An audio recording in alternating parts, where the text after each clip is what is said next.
मेरा नाम नकुल चौहान है और मैं आपको 12th क्लास के अकाउंट्स का सिलेबस पढ़ा रहा हूं। आज हमारी वीडियो नंबर 4.4 है। वीडियो नंबर 4.3 में हमने admission of a new partner के एक कंसेप्ट को डिस्कस किया था जिसका नाम था हिडन गुडविल। उसकी हमने कंप्लीट वैल्यूएशन पढ़ी थी और ये पढ़ा था कि उसका अकाउंटिंग ट्रीटमेंट किस तरीके से किया जाता है। आज का जो हमारा नेक्स्ट टॉपिक है वो आता है accounting treatment of reserves, accumulated profits या losses at the time of admission of a new partner. जब एक नए पार्टनर का एडमिशन होता है तो उस टाइम पर रिजर्व्स का, एक्यूमुलेटेड प्रॉफिट और लॉसेस का ट्रीटमेंट किस तरीके से किया जाता है। जब हमने change in profit sharing ratio वाला चैप्टर पढ़ा था तो उसमें भी हमने पढ़ा था कि हमारे रिजर्व्स और एक्यूमुलेटेड प्रॉफिट्स और लॉसेस के ट्रीटमेंट किस तरीके से किए जाते हैं। एडमिशन के टाइम पर भी वो ट्रीटमेंट बिल्कुल सेम है, बस छोटा सा एक बहुत नोशनल डिफरेंस आता है। उसी वजह से तुम्हें इस चैप्टर में भी सेम यही टॉपिक पढ़ना होता है। तो स्टार्ट करते हैं हम अपना टॉपिक। अकाउंटिंग ट्रीटमेंट जो हमें रिजर्व्स और एक्यूमुलेटेड प्रॉफिट और लॉसेस का पढ़ना है।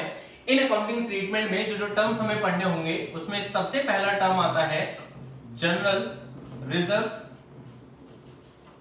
दूसरा रिजर्व जो हमें पढ़ना है यह आता है वर्कमैन कंपनसेशन रिजर्व। WCR मैंने शॉर्ट में लिख दिया है। पेपर में जब भी ये क्वेश्चन में आएगा तो हमेशा तुम्हें पेपर में जब आंसर लिखना है तो तुम्हें हमेशा कंप्लीट लिखना होगा वर्कमैन कंपनसेशन रिजर्व या वर्कमैन कंपनसेशन फंड जो भी दिया हो। तीसरा आता है हमारा इसमें इन्वेस्टमेंट फ्लक्चुएशन रिजर्व। इसको मैंने भी शॉर्ट में IFR लिखा बट कंप्लीट हमेशा लिखना है इन्वेस्टमेंट फ्लक्चुएशन रिजर्व। नेक्स्ट आता है प्रॉफिट एंड लॉस अकाउंट। मैंने ब्रैकेट में लिखा क्रेडिट, इसका मतलब ये एक तरीके का प्रॉफिट है, प्रॉफिट एंड लॉस अकाउंट। इसको हम अनडिस्ट्रीब्यूटेड प्रॉफिट भी कहते हैं। एक आता है इसमें प्रॉफिट एंड लॉस अकाउंट और यहां पर मैंने लिखा डेबिट। इसका मतलब ये एक तरीके का लॉस है क्योंकि डेबिट हमारे लॉसेस होते हैं, लॉस है तो ये हमारा एक तरीके का अनडिस्ट्रीब्यूटेड लॉस होता है। और एक आता है इसके अंदर टर्म जिसको हम नाम देते हैं advertisement suspense account. Advertisement suspense जो है ये मैं ऑलरेडी तुम्हें बता चुका हूं जब मैंने change in profit sharing ratio वाला चैप्टर पढ़ाया था। ये सारे टर्म्स हैं जो हमें एक्यूमुलेटेड प्रॉफिट और लॉसेस और रिजर्व्स के अंदर पढ़ने होते हैं। जब एक पार्टनरशिप के अंदर पार्टनर का एडमिशन होता है तो एडमिशन पर हमारी जो डीड है उस डीड में चेंजेस आते हैं, पार्टनरशिप के एग्रीमेंट में चेंजेस आते हैं, इसलिए वो एक रिकंस्टिट्यूशन का रीजन बन जाता है। और रिकंस्टिट्यूशन के टाइम पर हमने पढ़ा था हमें एक्यूमुलेटेड प्रॉफिट और लॉसेस और रिजर्व्स के ट्रीटमेंट करने होते हैं, इसलिए हमें एडमिशन के टाइम पर भी इनका ट्रीटमेंट करना होगा। इनके ट्रीटमेंट करने के लिए हमारे पास दो केसेस अवेलेबल है। पहला केस हमने ये पहले भी पढ़ा था जब पार्टनर ये डिसाइड करते हैं कि वो अपने प्रॉफिट और लॉसेस या फिर रिजर्व्स को आपस में डिस्ट्रीब्यूट कर लेंगे, या फिर दूसरा केस जब पार्टनर ये डिसाइड करते हैं कि वो इन एक्यूमुलेटेड प्रॉफिट और लॉसेस या रिजर्व्स की वैल्यू को आपस में डिस्ट्रीब्यूट नहीं करेंगे।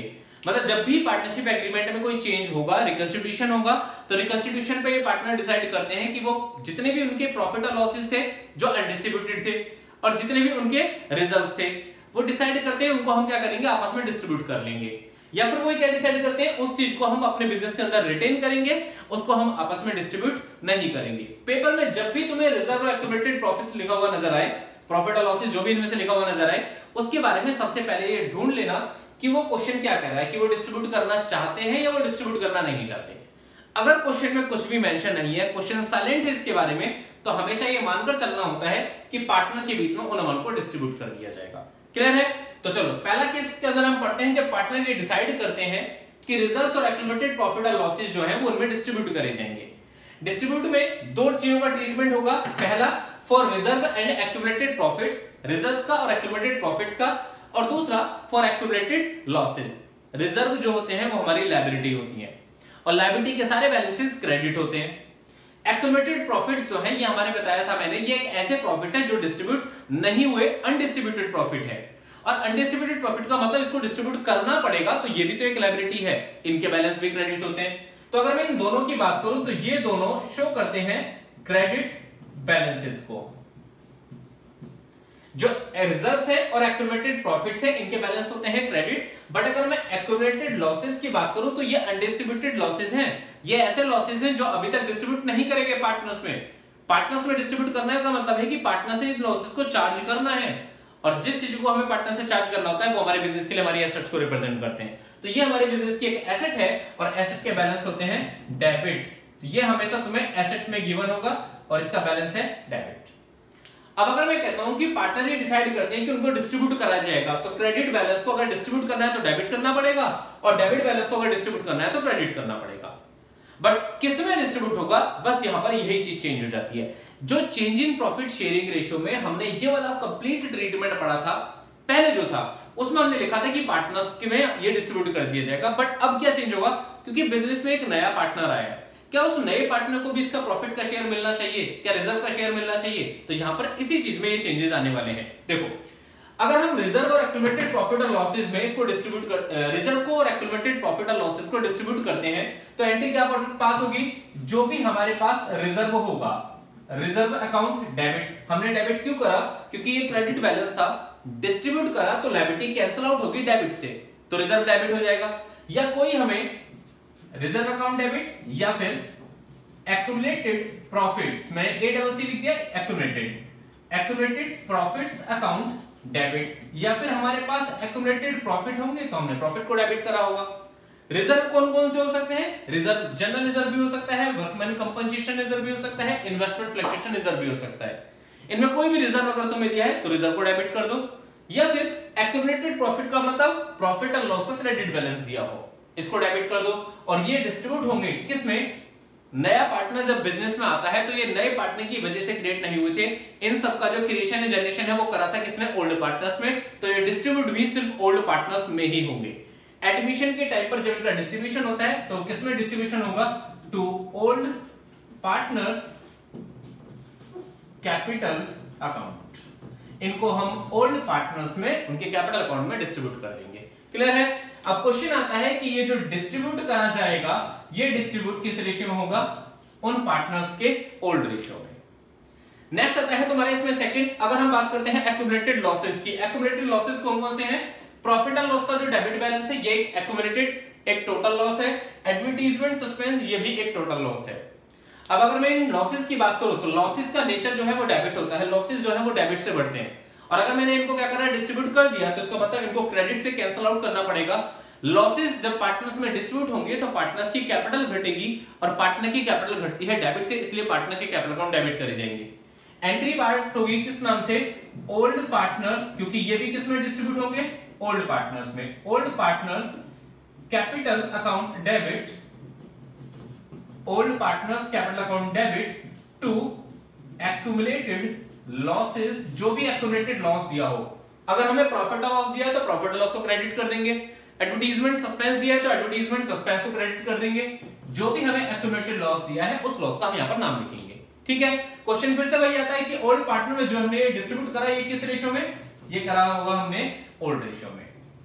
ठीक है, तो फर्स्ट ट्रीटमेंट क्या है, जब पार्टनर डिस्ट्रीब्यूट करना चाहते हैं तो उस केस में ये एंट्रीज पास करी जाएंगी। ये जो यहां पर दो एंट्रीज हमने पास करी है। नेक्स्ट आता है, अगर पार्टनर ये डिसाइड करते हैं कि हम एक्यूमुलेटेड प्रॉफिट और रिजर्व्स, एक्यूमुलेटेड प्रॉफिट और लॉसेस या रिजर्व्स की वैल्यू को आपस में डिस्ट्रीब्यूट नहीं करेंगे, और जब वो डिस्ट्रीब्यूट करने ना करने के बारे में डिसाइड करते हैं, तो ऐसी कंडीशन में हमें क्या करना होता है, यहां से नेट इफेक्ट निकालना होता है। किस चीज का, रिजर्व का, एक्यूमुलेटेड प्रॉफिट्स और लॉसेस का। नेट इफेक्ट का मतलब क्या है, देखो मान लो एक बिजनेस के अंदर ऑलरेडी पहले से जनरल रिजर्व मेंटेन था, और जो जनरल रिजर्व है ये 1 लाख रुपए से था। उस बिजनेस में एक वर्कमैन कंपनसेशन रिजर्व भी है। ये जो वर्कमैन कंपनसेशन रिजर्व है ये टोटल मिलाकर 50,000 रुपीज से मेंटेन है। वर्कमैन कंपनसेशन के बाद उसमें इन्वेस्टमेंट फ्लक्चुएशन रिजर्व भी मेंटेन है, और ये इन्वेस्टमेंट फ्लक्चुएशन रिजर्व 20,000 रुपए पर मेंटेन था। मैं अगर टोटल की बात करूं तो ये टोटल मिलाकर 1,80,000 हो चुका है। फिर इसके बाद इस बिजनेस में प्रॉफिट एंड लॉस अकाउंट, इसका क्रेडिट बैलेंस ये हमारे पास 70,000 रुपीज से मेंटेन था। अगर मैं इन चारों की बात करूं तो टोटल मिलाकर हमारे पास, क्योंकि ये सारे के सारे कैसे बैलेंस होते हैं, क्रेडिट बैलेंस अवेलेबल है 2,50,000 रुपीज। बट इस बिजनेस के अंदर कुछ डेबिट बैलेंसेस भी थे। डेबिट का मतलब जैसे एग्जांपल के लिए हमें प्रॉफिट एंड लॉस का डेबिट बैलेंस भी दे रखा था। जो प्रॉफिट एंड लॉस है, प्रॉफिट एंड लॉस अकाउंट, इसका डेबिट बैलेंस दिया था, और ये डेबिट बैलेंस हमें दिया था 1 लाख रुपए का।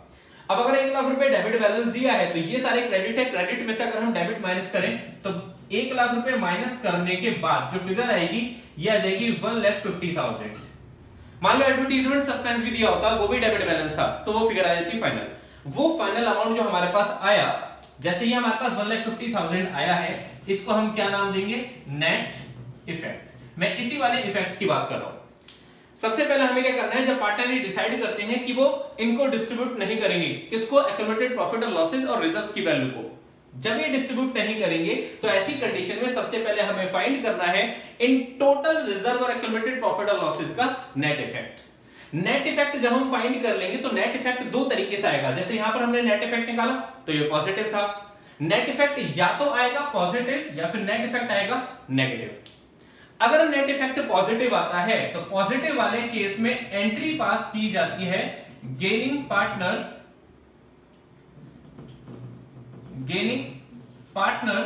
Capital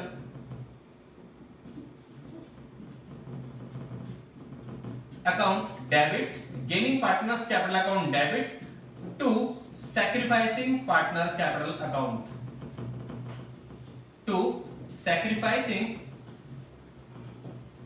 partners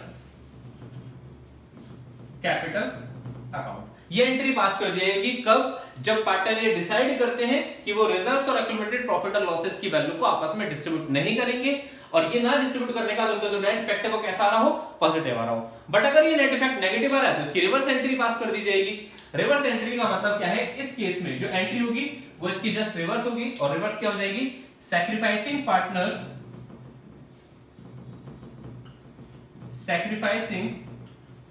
partners capital account debit,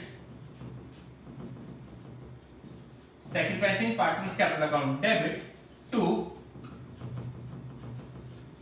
gaining partners capital account, to gaining partners capital account. यहां पर जो इनके शेयर आएंगे वो उनके सैक्रिफाइस या उनके गेन के हिसाब से आ जाएंगे, और मैं ऑलरेडी तुम्हें बता चुका हूं कि सैक्रिफाइस और गेन कैसे निकाला जाता है। ठीक है, तो ये हमारा क्या है? एक कंप्लीट ट्रीटमेंट था एडमिशन के टाइम पर किस चीज का? एक्यूमुलेटेड प्रॉफिट और लॉसेस और रिजर्व्स का। जो नेक्स्ट क्लास है उसमें हम पढ़ेंगे इसका नेक्स्ट टॉपिक। आज की वीडियो को हम यही वाइंड अप करते हैं। अगर आपको ये वीडियो अच्छी लगी हो तो लाइक कीजिए, हमारे चैनल को सब्सक्राइब कीजिए और ज्यादा से ज्यादा वीडियोस को शेयर भी कीजिए। That's all for today.